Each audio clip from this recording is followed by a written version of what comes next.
Si vous vous réveillez au milieu d'un labyrinthe imbattable qui change constamment et qui est rempli de monstres assoiffés de sang, que feriez-vous? Le secret qui se cache derrière votre présence ici est absolument terrifiant et vous devrez surmonter les pires obstacles pour vous en sortir vivant. Je vais vous expliquer les erreurs commises, ce que vous devriez faire et comment battre le labyrinthe de la mort dans le film Labyrinthe. Ce gamin a un aller simple pour l'enfer. Il se réveille dans un ascenseur sans savoir comment il est arrivé là, quand soudain les portes s'ouvrent et il voit un groupe de garçons qui le regardent.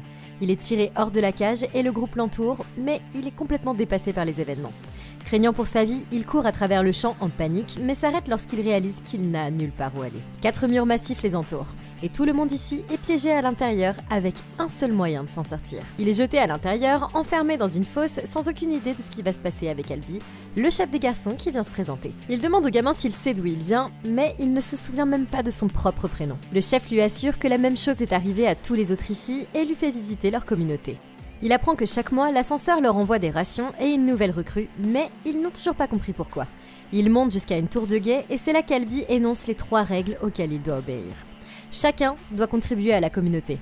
Personne n'a le droit de se faire du mal et il ne faut jamais franchir les murs. Mais le chef ne se doute pas que dans 6 jours, cet endroit va grouiller de monstres mortels et que tout le monde devra enfreindre ces règles pour rester vivant. Ok, alors en ce qui concerne les pièges mortels, ça pourrait quand même être bien pire. Et si j'avais le choix entre être coincé dans une école et forcé de tuer mes camarades de classe ou être coincé dans Central Park, forcé de cueillir des baies et de construire des cabanes dans les arbres, ça me semble un choix assez facile. Mais il y a quand même un détail horrifiant qui ne peut pas être négligé, parce que Albi nous a dit que tous ceux qui passent par cet ascenseur ne se souviennent de rien de leur passé. Et ça c'est un indice très révélateur sur ce qu'est réellement cet endroit. Ces enfants font l'expérience de ce qu'on appelle une amnésie rétrograde, qui vous empêche de vous rappeler des souvenirs qui ont été formés avant le traumatisme qui vous les a enlevés. Mais ça ne peut pas supprimer tous les souvenirs de votre vie entière. Puisque tous leurs souvenirs ont complètement disparu, on peut en déduire que ça n'a pas été déclenché par des causes naturelles comme une blessure à la tête, un traumatisme ou une démence. Ils ont toujours leur fonction motrice normale et leur langue, mais aussi leur capacité de pensée critique dans le cortex préfrontal, c'est totalement intact chez eux. Alors ça signifie qu'ils peuvent répondre à un problème et le résoudre aussi bien qu'avant, mais sans l'aide de leurs souvenirs. Si seules les parties spécifiques du cerveau qui contrôlent la mémoire sont affectées, alors la seule alternative logique est que nos souvenirs ont été effacés intentionnellement et de force. Albi nous a dit qu'il recevait des choses et une nouvelle recrue tous les mois, et à en juger par le nombre d'enfants ici présents, ça fait beaucoup de mois pour accumuler autant de personnes. Et s'ils sont là depuis si longtemps, alors celui qui efface nos mémoires veut nous garder en vie assez longtemps pour observer notre comportement parce qu'il nous envoie du matériel. Alors ça me permet de supposer que quelqu'un nous étudie comme des souris dans les expériences scientifiques les plus coûteuses du monde. Et tout comme les souris de laboratoire, ça signifie qu'on est tous sacrifiables pour les besoins de la découverte scientifique. Mais il y a autre chose qu'on peut faire pour reprendre le contrôle de la situation, et c'est de télécharger Opera Browser, le sponsor de la vidéo d'aujourd'hui. Personnellement, moi j'aime Opera Browser parce qu'il fait des choses qu'aucun autre navigateur web ne fait, et ça a clairement changé ma façon d'utiliser Internet. Avec les applications de messagerie, j'ai plus besoin de garder un onglet ouvert ou d'utiliser une application distincte pour communiquer avec Facebook Messenger et WhatsApp. Et grâce au VPN intégré gratuit, j'ai plus besoin d'utiliser un autre programme pour visiter des sites web qui sont bloqués. Et je l'utilise aussi pour regarder certains de mes films préférés, comme vous le savez. Mais ma fonction préférée, c'est le blocage des publicités qui rend mon expérience de navigation sur le web encore plus clean. L'intégration de Spotify, ça me permet de mettre facilement de l'ambiance quand je travaille et j'adore qu'il puisse mettre automatiquement ma musique en pause si je regarde une vidéo YouTube. Et j'adore utiliser la fonction Pinboard pour organiser mes prochains projets de voyage et ça me permet de regrouper toutes mes idées au même endroit, alors vous devriez vraiment l'essayer. Améliorez votre expérience de navigation sur Internet avec Opera et vous pouvez commencer gratuitement en cliquant sur le lien ci-dessous dans la description. Plus tard, le nouveau va vérifier la porte et voit 2 garçons courir à travers l'ouverture du mur. Il demande à ce garçon, Chuck, pourquoi eux ils ont le droit de partir. Et on lui répond que seuls les coureurs peuvent entrer dans le labyrinthe. Curieux, le gamin sort pour aller voir d'un peu plus près, mais dès qu'il atteint l'ouverture, il est poussé au sol. Il se lève pour se défendre, mais les autres arrivent en courant pour essayer de le calmer. Alors que le chef insiste sur le fait qu'ils ne peuvent pas les laisser partir. Mais soudain, il entend un rugissement provenant des profondeurs du labyrinthe et le mur commence à se refermer. Quelque chose de dangereux attend quiconque tentera de s'échapper. Quand ils l'affronteront enfin, seulement 9 d'entre eux vont survivre. Cette nuit-là, ils font un feu de joie pour célébrer la livraison de provisions de ce mois-ci. Le second commandant, Newt, s'assied avec le petit nouveau et lui parle des coureurs. Leur travail consiste à cartographier l'intégralité du labyrinthe au-delà du mur, mais ils sont là depuis 3 ans et n'ont toujours pas trouvé de sortie. Toutes les nuits, le labyrinthe change de configuration. Les monstres qui sont appelés les griffeurs se trouvent à l'intérieur et tuent tous ceux qui se trouvent sur leur chemin. Mais personne ne les a jamais vus et n'a jamais survécu. Le commandant les guide à travers la fête, leur expliquant qu'ils ont tous des tâches différentes au sein de leur communauté. Mais c'est alors que Gali, le chef des constructeurs, veut voir de quoi il est fait et propose une petite bagarre. Et le petit nouveau accepte le défi. Il commence à se battre et il est rapidement mis à terre. Mais quand il se cogne la tête, il se souvient soudain qu'il s'appelle Thomas. Ok. Alors notre mémoire revient lentement, mais si c'était moi, je me fiche carrément de savoir mon nom parce que je suis bien plus préoccupée par ces monstres dont on vient de me parler. Et c'est pas juste une expérience sociale, c'est un véritable scénario de la mort. Et si on ne fait pas tout ce qu'on peut pour essayer d'éliminer ces monstres et nous échapper de cet endroit, alors même votre nom, c'est clairement une perte de temps. Normalement, si vous commencez à bien me connaître, dès que je réalise que ma vie est en danger, je sacrifie tout le monde pour rester en vie. Mais malheureusement, il semble qu'on va avoir besoin d'eux, donc on n'a pas d'autre choix que de travailler en équipe pour survivre. Donc, tout ici doit être considéré comme une ressource précieuse, et ça inclut les personnes dans ce labyrinthe. Avec un piège mortel de cette taille, il n'y a pas moyen qu'une personne soit aussi seule. Donc plus vite on se fait des amis, plus vite ils peuvent nous aider à nous échapper avant qu'on ait besoin de les utiliser comme bouclier humain. Maintenant, aussi organisé qu'ils semblent l'être, il y a beaucoup de preuves qui suggèrent que ces gars deviennent un petit peu flemmards.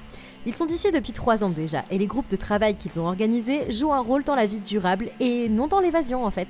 Et il y a toute une équipe de constructeurs, et tout ce qu'ils ont fait c'est construire des maisons, une prison et une mairie, probablement pour leur petit spectacle hebdomadaire. S'ils restent ici une année de plus, ils pourraient construire une banque et une épicerie. Et c'est vraiment la mauvaise attitude à avoir avec des monstres qui sont juste à côté de vous. Le lendemain, le chef accueille officiellement un nouvel enfant dans la tribu et lui donne un couteau pour graver son nom sur le mur. Thomas remarque que plusieurs noms ont été rayés et on lui dit que ce sont tous les gens qui sont morts depuis que le chef est arrivé ici. Plus tard, le petit nouveau est mis au travail dans le jardin et demande au commandant si quelqu'un a déjà essayé d'escalader le mur. Le garçon leur dit que c'est impossible à escalader parce que le lierre ne va pas jusqu'en haut. Il essaye de suggérer une autre idée, mais elle est rapidement rejetée parce que le garçon insiste. Ils ont essayé des tas de choses pour s'échapper et aucune n'a jamais fonctionné. Le commandant suggère qu'il les aide en déterrant de l'engrais dans les bois. Ok, alors je sais que ce gamin est nouveau, mais si j'étais lui, j'appellerais ça un petit peu des conneries, parce que ce gars vient de nous dire que les vignes n'atteignent pas le sommet, sauf qu'ils n'ont pas dû bien regarder, parce que moi je peux clairement voir d'ici qu'elles l'atteignent. Alors maintenant, même si Newt a tort en disant que les plantations n'atteignent pas le sommet, il aurait définitivement raison de te dire que c'est une mauvaise idée. Même si vous pouvez grimper sur ce lierre, il faudrait un athlète extrêmement doué avec les avant-bras de la taille d'un gorille pour arriver au sommet sans faire une chute mortelle parce que ce mur est incroyablement haut. En comparaison avec la taille moyenne d'un adolescent de 16 ans qui mesure environ 1m70, ce mur doit mesurer entre 70 et 90 mètres de haut. Et c'est carrément la même hauteur que la Statue de la Liberté. Alors cela dit, il y a encore plein d'autres choses qu'on peut essayer ici parce que atteindre le sommet, ça pourrait nous en apprendre plus sur ce piège mortel qu'ils en ont appris en plus de 3 ans. Alors maintenant, une échelle ça peut sembler être un choix assez évident, mais ce serait en fait une idée terrible, parce qu'elle est trop étroite, ce qui la rend instable, et la structure n'est pas conçue pour supporter la longueur. Mais il y a quand même une autre option qu'ils ont sérieusement négligée ici. Le bambou ça peut être utilisé pour construire des échafaudages jusqu'à 60 étages, soit 2 fois la hauteur de ce mur. Donc Hong Kong utilise encore cette technique aujourd'hui pour la construction et la rénovation. Et c'est extrêmement solide et fiable. Et ce qui est bien, c'est qu'ils ont déjà du bambou comme on peut le voir ici. Et s'ils n'en ont pas assez, ils n'auront pas à attendre très longtemps pour en obtenir davantage parce que le bambou est l'une des plantes à la croissance la plus rapide sur Terre. Ces choses peuvent pousser jusqu'à 1 mètre par jour et elles s'automultiplient même parce qu'elles se reproduisent par rhizome. Alors je suggère qu'on détruise cet hôtel de ville ridicule qu'ils ont construit eux-mêmes et qu'on utilise les coins de ces 2 murs comme support structurel supplémentaire. Et en utilisant les liens, ils lient les pouces ensemble, ils pourraient construire eux-mêmes quelque chose que les Chinois font depuis des centaines d'années et enfin atteindre le sommet. Alors maintenant, ne vous méprenez pas parce que ce serait toujours aussi incroyablement difficile et dangereux à construire pour une bande d'enfants qui n'a jamais rien fait de tel auparavant. Mais s'ils n'ont jamais essayé, alors j'ai gagné l'argument contre ce gamin et son attitude négative, et il peut aller chercher son propre engrais à partir de maintenant. Alors ici, Thomas est envoyé dans la forêt pour ramasser plus d'engrais pour leur culture. En chemin, il trouve un des coureurs immobile dans les bois. Il lui demande s'il va bien, mais il est soudain plaqué au sol. Le coureur hurle que tout ça est de sa faute et le petit nouveau doit frapper la tête du gars avec un crâne de chèvre pour se libérer. Il est poursuivi jusqu'à la clairière où il appelle à l'aide et est secouru par le commandant qui assomme le taré. En maintenant le garçon au sol, le groupe découvre qu'il a été piqué par un griffeur et les autres le portent jusqu'à la fosse. Ils gardent le coureur en observation.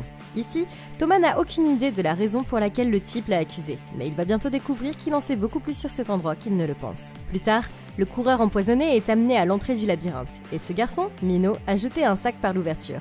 Les garçons commencent à le pousser vers le labyrinthe, et alors que les portes commencent à se refermer, ils le bannissent pour qu'il affronte seul les griffeurs.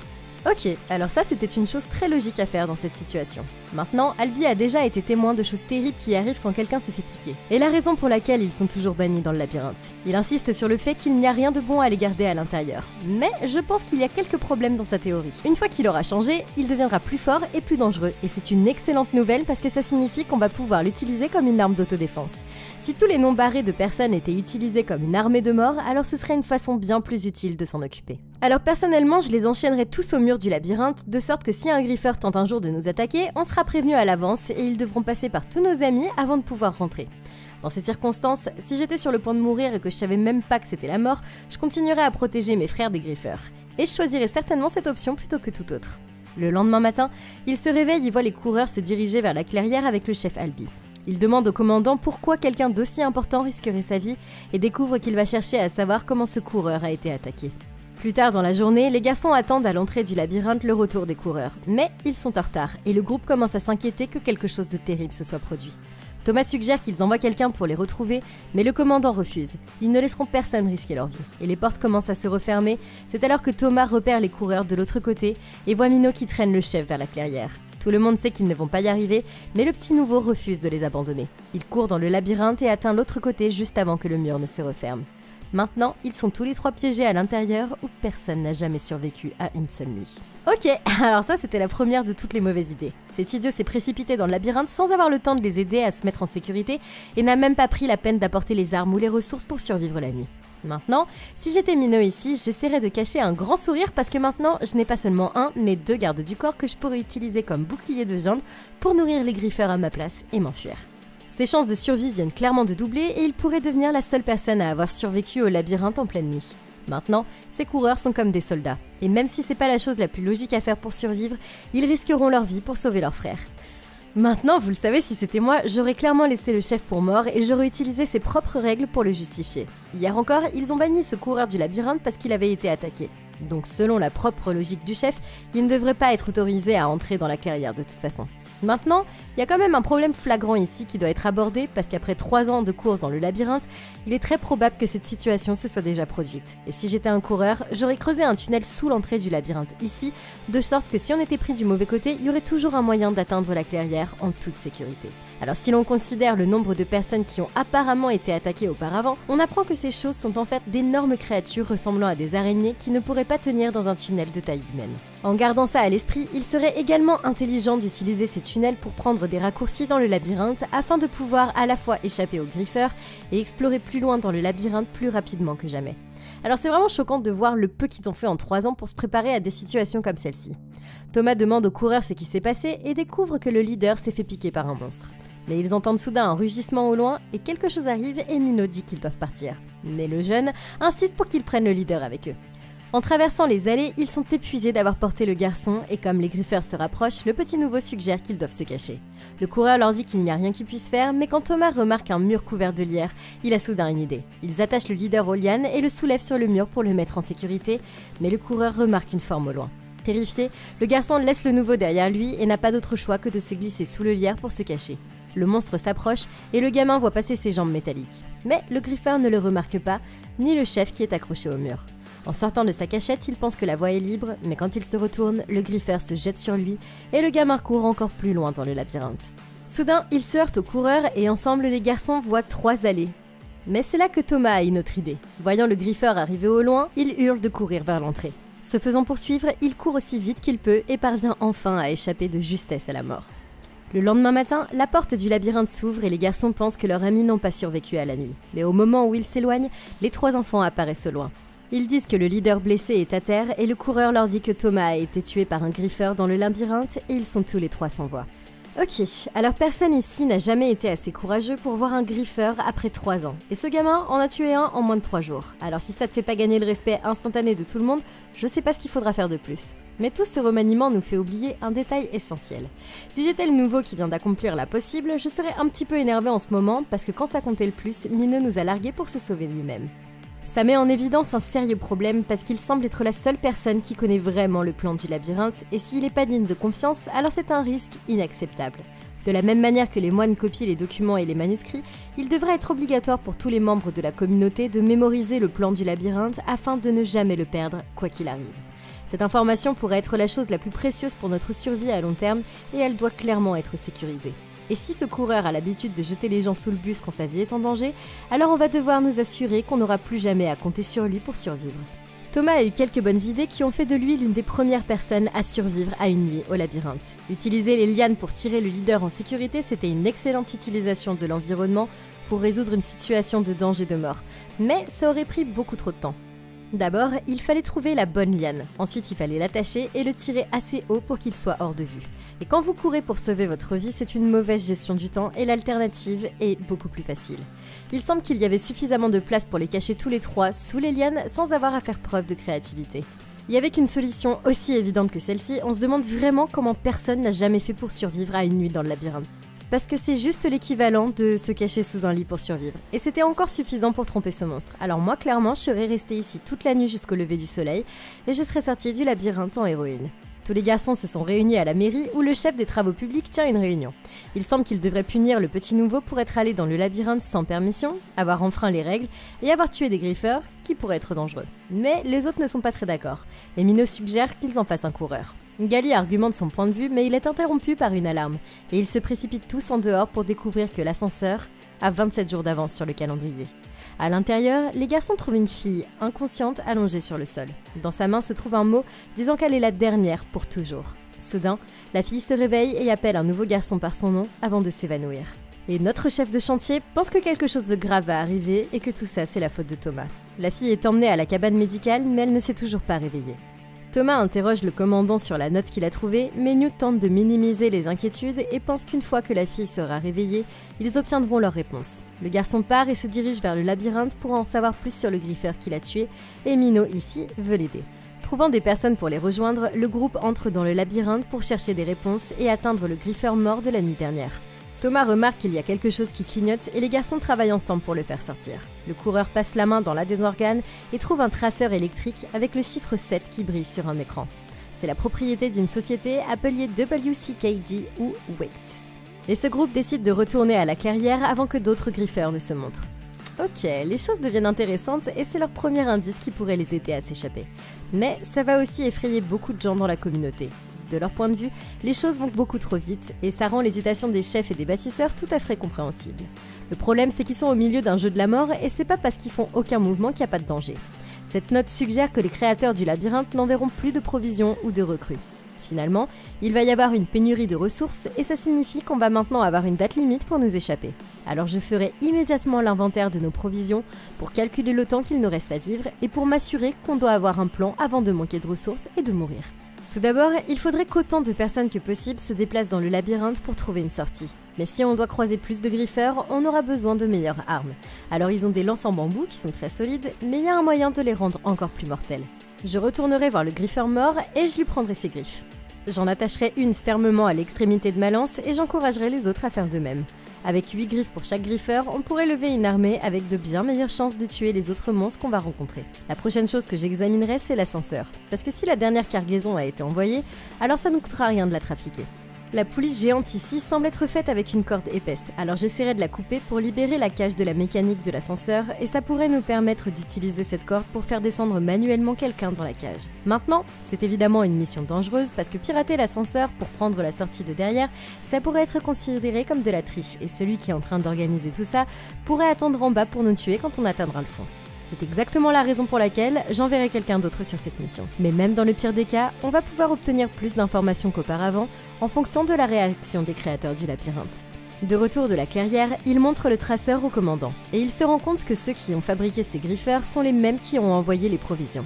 Le chef des constructeurs soutient que le petit nouveau doit être puni pour avoir enfreint les règles de la clairière, et Newt est d'accord. Mais d'abord, il décide de faire de Thomas un coureur lui permettant d'explorer le reste du labyrinthe. Maintenant officiellement un coureur, Mino l'emmène dans une hutte révélant un énorme modèle du labyrinthe. Il a cartographié chaque centimètre de l'endroit et il n'y a aucun moyen de sortir. Mais il ne l'a dit à personne d'autre dans la clairière. Maintenant, ils ont tué un griffeur et le coureur a enfin compris quelque chose qui change tout. Le labyrinthe est divisé en plusieurs sections avec des numéros peints sur chaque mur de 1 à 8. Une nouvelle section s'ouvre chaque nuit dans un ordre particulier et le griffeur qu'ils ont tué devait probablement appartenir à la section 7. Ils pensent qu'ils devraient enquêter sur cette section et ils comprennent ce qui se passe. C'est alors que les garçons entrent dans la cabane en leur disant que la fille s'est réveillée. Ils courent à l'extérieur et trouvent la fille qui jette des pierres aux autres depuis la tour de guet. Mais quand Thomas crie son nom, elle s'arrête. Il monte à la tour pour parler, mais elle n'a aucune idée de qui sont les autres, mais sait que son nom est Teresa. Il se demande ce dont elle se souvient d'autres et elle se rappelle d'une femme qui disait « Wicked is good », wicked est bien. Thomas révèle qu'il a eu des rêves de la même chose, et elle était dans chacun d'entre eux. Elle sort alors 2 seringues de sa poche avec les lettres WCKD, comme le traceur qu'ils ont trouvé. Et Thomas réalise qu'elles contiennent l'antidote pour le chef empoisonné. Ok, Thomas a été très intelligent en rassemblant ces informations, mais il est sur le point de prendre une terrible décision. On peut raisonnablement penser que ces fioles ont été envoyées parce qu'Albi a été attaqué par un griffeur. Mais il y a un problème avec cette logique dans l'histoire de la clairière, ils n'ont jamais envoyé d'antidote pour quelqu'un qui avait été attaqué auparavant. Donc, il n'y a aucune raison de penser que ce cas est différent des autres. Et il est aussi très peu probable que la fiole supplémentaire soit juste une sauvegarde parce que c'est pas un endroit avec des extras et des commodités. C'est un labyrinthe de la mort et vous avez de la chance d'être encore en vie. Ça me fait penser que ces fioles ne sont pas du tout pour le chef. Comme d'habitude, ça semble cruel, mais je ne donnerai pas d'antidote à Albi parce qu'il a aucune information dont on a besoin de sa part qui vaille la peine de le garder en vie. Et en ce moment, Minot est la personne la plus importante dans la clairière parce qu'il connaît la disposition du labyrinthe. Mais comme il nous a déjà montré son modèle secret, eh bien, on n'a plus besoin de lui. Maintenant, on peut pas ignorer que 2 personnes ont été envoyées ici et qu'elles ont chacune des souvenirs l'une de l'autre. Et il y a exactement 2 fioles. Donc si ces 2 enfants en savent plus que quiconque sur cet endroit, alors notre priorité absolue c'est de les garder en vie à tout prix. Les créateurs du labyrinthe n'envoient que des ressources, pas des menaces. Donc on sait que quels que soient les effets de ce médicament, ce sera positif. Donc ça devrait être sans danger pour les 2 personnes qui pourraient avoir des informations sur la nature de cette expérience. Mais bon, il montre l'antidote au commandant et après avoir été convaincu, il accepte de les laisser essayer de l'utiliser sur le chef infecté. Mais soudain, le garçon attrape Thomas par le col et commence à paniquer. Les autres se précipitent pour les retenir et la fille prend l'antidote et lui enfonce la seringue dans le ventre. Le chef commence à se calmer et le second ordonne à un garde de le surveiller, mais le chef constructeur Gali entre dans la cabane pour emmener le petit nouveau dans la fosse pour sa nuit de punition. Plus tard dans la nuit, ce petit garçon, Chuck, arrive en cachette pour manger et décide de lui montrer une sculpture qu'il a faite. Il veut la lui donner parce qu'il pense que Thomas a la meilleure chance de sortir d'ici, et si jamais il parvient à s'échapper du labyrinthe, il pourra l'envoyer à ses parents à l'extérieur. Le nouveau n'accepte pas le cadeau et lui fait promettre qu'ils s'échapperont tous ensemble du labyrinthe. Ah, mais c'est une promesse qu'ils vont bientôt devoir rompre. Le lendemain, le petit nouveau et le coureur se rendent dans la section 7, au plus profond du labyrinthe, et découvrent qu'elle est ouverte une semaine plus tôt que prévu.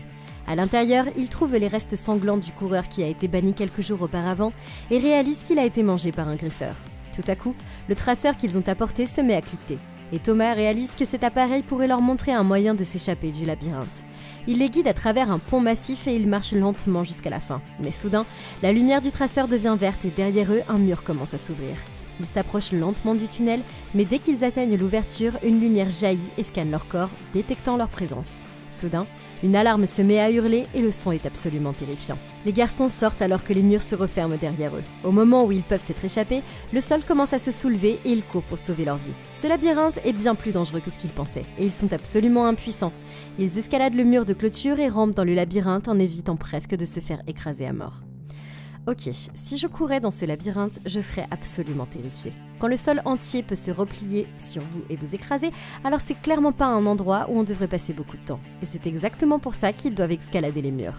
Si on regarde de plus près le chemin qu'ils ont pris pour arriver ici, on pourrait voir qu'il y a des rainures partout qui les aideraient à grimper beaucoup plus facilement que depuis l'intérieur de la clairière. Et si on arrive au sommet, on n'aura plus à courir pour sauver nos vies à chaque fois qu'on entrera dans la clairière. Et on pourrait en faire beaucoup plus pour trouver comment nous échapper. Il sera assez difficile de franchir les brèches et d'atteindre les autres sections, mais on peut facilement y remédier en fabriquant un pont en échelle avec de la corde et du bambou et en l'emmenant dans le labyrinthe. Et même sans le soutien des poutres transversales et des tractions de charge d'un échafaudage, le bambou a une résistance à la traction plus forte que l'acier, et avec une force de résistance de près d'1 tonne. On devrait toujours faire face aux griffeurs parce qu'ils sont capables d'escalader les murs, mais il serait beaucoup plus facile de les éviter si vous êtes à 90 mètres dans les airs, ils vous remarqueront même pas. Maintenant, ces 2 coureurs ont trouvé une nouvelle section du labyrinthe et ils ont même ouvert une porte avec ce traceur. Alors je serais la première à admettre que si je voyais une porte ouverte ici, je la prendrais et je laisserais tous les autres derrière moi. Mais il y a quand même un détail ici qu'ils ont manqué, c'est de comprendre comment s'échapper. Parce que dès qu'ils ont été scannés, l'alarme a retenti et la porte s'est refermée. On sait que c'est pas parce qu'ils ont le mauvais traceur, donc la conclusion la plus logique ici, c'est que lorsque le labyrinthe les a scannés, il n'y avait pas assez de personnes pour leur permettre de passer. Retourner chercher plus de monde, c'est le meilleur moyen de s'échapper de cet endroit. De retour à la clairière, ils disent aux autres qu'il pourrait y avoir une sortie, mais le chef des constructeurs pense que ça pourrait tous les tuer. Thomas l'affronte en lui faisant remarquer qu'il a fait bien plus en 5 jours que lui en 3 ans. Mais leur dispute est interrompue lorsque la fille leur annonce à tous que le chef est réveillé. Dans la cabane médicale, le petit nouveau dit à Albie qu'ils ont peut-être trouvé un moyen de sortir du labyrinthe, mais le chef dit qu'ils ne peuvent pas partir. Il a retrouvé tous ses souvenirs et se souvient que Thomas travaillait avec les créateurs du labyrinthe avant tout ça. Il n'en croit pas ses oreilles, mais ils sont tous distraits lorsqu'ils entendent des cris à travers la clairière. En courant à l'extérieur, ils réalisent que les portes du labyrinthe ne se referment pas et que la nuit va bientôt tomber. Et c'était la chose la plus dangereuse qui aurait pu arriver, et il n'y a rien pour empêcher les griffeurs d'entrer. C'est alors que tous les autres murs commencent à s'ouvrir derrière eux, et le petit nouveau réalise que fuir n'est plus une option. Soudain, ils entendent un cri horrible et se retournent pour voir les griffeurs se diriger droit vers eux. Ok, alors je sais pas pour vous, mais ces gens sont absolument pas préparés à la situation et devraient tous être embarrassés. Parce que personnellement, mon premier réflexe, c'est de les larguer et de m'enfermer seul dans la cage de l'ascenseur pour donner une leçon de survie. Malheureusement, le seul moyen de s'échapper de cet endroit, c'est de ramener plus de gens au scanner à l'intérieur du labyrinthe. Alors la meilleure chose à faire, c'est de rassembler les personnes les plus proches et de les conduire à l'ascenseur. Dès qu'il sera plein, j'ouvrirai la cage à personne, même pas à ma propre grand-mère. Maintenant, il est un petit peu trop tard, mais il y a des choses très simples qu'ils auraient pu faire pour éviter un tel scénario. La chose la plus importante, c'est d'avoir des obstacles qui empêchent toute personne de pénétrer facilement dans la clairière. Une technique courante pour éviter ça, c'est le cheval de frise, qui est en fait une simple barricade de longs bois et de poteaux, et ça aurait pu être l'une des premières lignes de défense. Deuxièmement, des tranchées et des fosses auraient pu être utilisées pour donner à nos amis une protection supplémentaire au cas où ils auraient eu besoin de s'abriter d'une attaque. Et au lieu de construire une salle du conseil, ils auraient pu creuser des bunkers. Chaque nuit, ils devaient écouter les cris de détresse et c'est la première chose qui m'aurait traversé l'esprit. Tout ce dont ils ont besoin, c'est d'un endroit sûr où se cacher pour une seule nuit et ils n'ont même pas réussi à le faire. Tout le monde se disperse dans la clairière, dans la panique la plus totale. Et Thomas court à travers le champ de maïs alors que les monstres commencent à enlever les gens. Il parvient finalement à traverser la clairière et à rejoindre le chef dans la hutte médicale. Mais d'autres griffeurs commencent à les entourer et ils sont beaucoup trop nombreux pour les combattre. Ensemble, ils courent à la salle du conseil, mais une des créatures traverse un bâtiment et les arrête dans leur course. Ils n'ont nulle part où aller, mais sans hésiter, la fille lui jette une lanterne au visage et y met le feu. Le groupe parvient finalement à la salle du conseil, barricade les portes derrière eux et pense être en sécurité. Mais c'est alors qu'un griffeur se montre et rentre par le toit. Soudain, Chuck se fait attraper par la queue du griffeur et est sur le point d'être empoisonné, mais le leader coupe son dard et le libère. Ils pensent tous que tout ça est terminé, mais le monstre attaque à nouveau et sort le chef de la cabane. Le petit nouveau essaye de s'accrocher à lui, mais avec ses dernières paroles, Albie lui dit de libérer les garçons.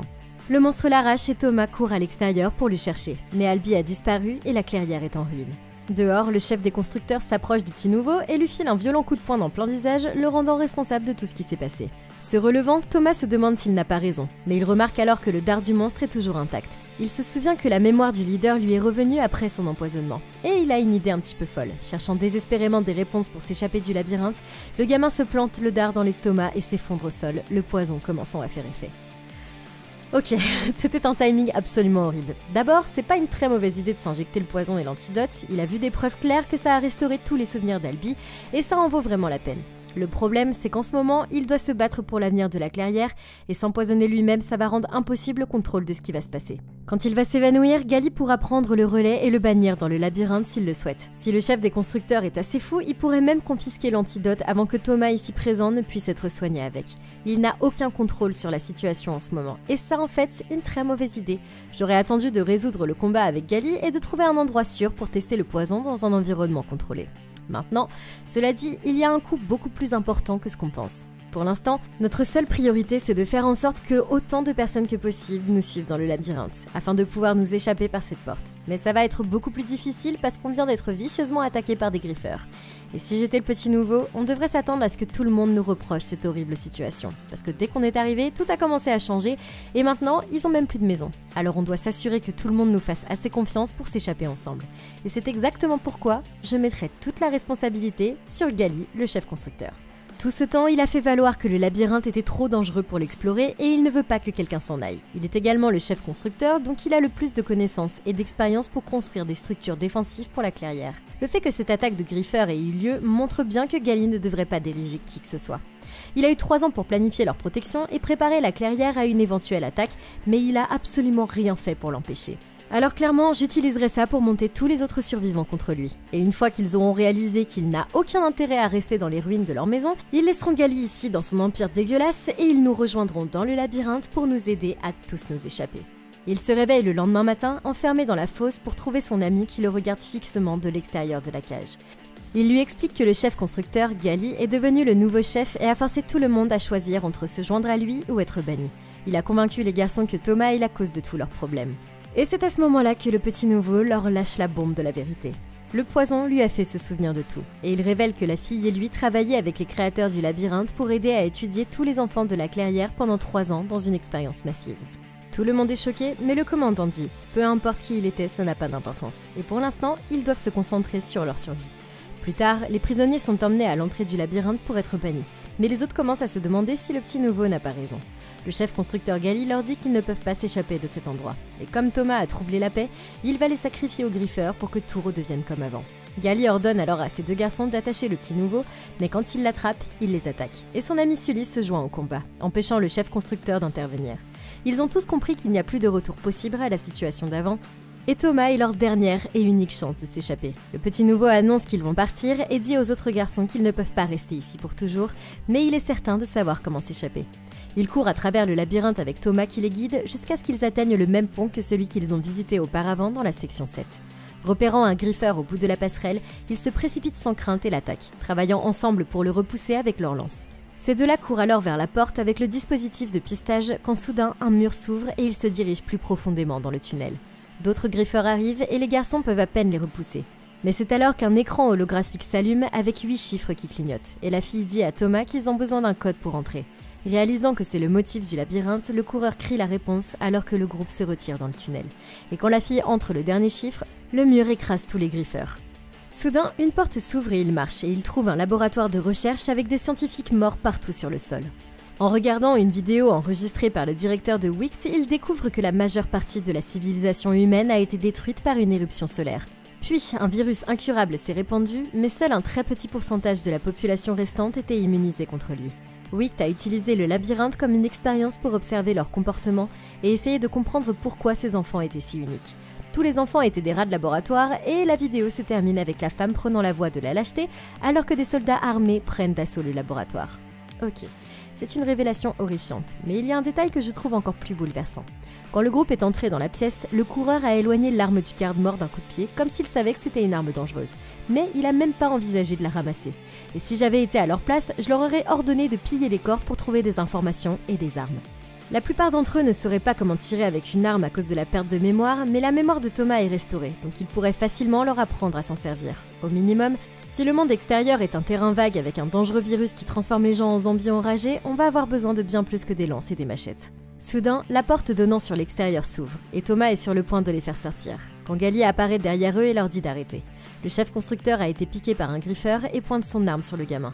Au moment où il s'apprête à appuyer sur la gâchette, celui-ci saute devant son ami pour le protéger alors que le coureur lance une lance directement dans la poitrine du chef. Mais Chuck a attrapé la balle et il tombe au sol. Il lui donne alors la sculpture en bois à remettre à ses parents et profite de ces derniers instants pour remercier Thomas de son amitié. C'est absolument déchirant, mais avant qu'ils aient le temps de faire leur deuil, des soldats armés arrivent en courant et traînent le groupe à l'extérieur. Les enfants sont escortés dans un hélicoptère qui décolle, leur permettant de voir le labyrinthe d'en haut. Ils peuvent enfin voir ce dans quoi ils ont vécu pendant 3 ans et d'un seul coup d'œil, ils constatent que c'est bien plus grand que tout ce qu'ils avaient imaginé.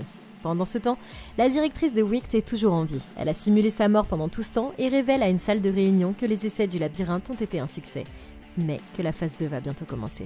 Alors, qu'est-ce que vous en avez pensé? Et comment vous auriez fait pour battre le film Labyrinthe? Comme d'habitude, vous me le dites dans les commentaires. Merci beaucoup d'avoir regardé la vidéo. Comme toujours, c'était Lola. N'oubliez pas de liker et de vous abonner. Et vous pouvez toujours retrouver la playlist Comment battre pour plus de vidéos comme celle-ci. Et d'ici la prochaine vidéo, passez une super journée.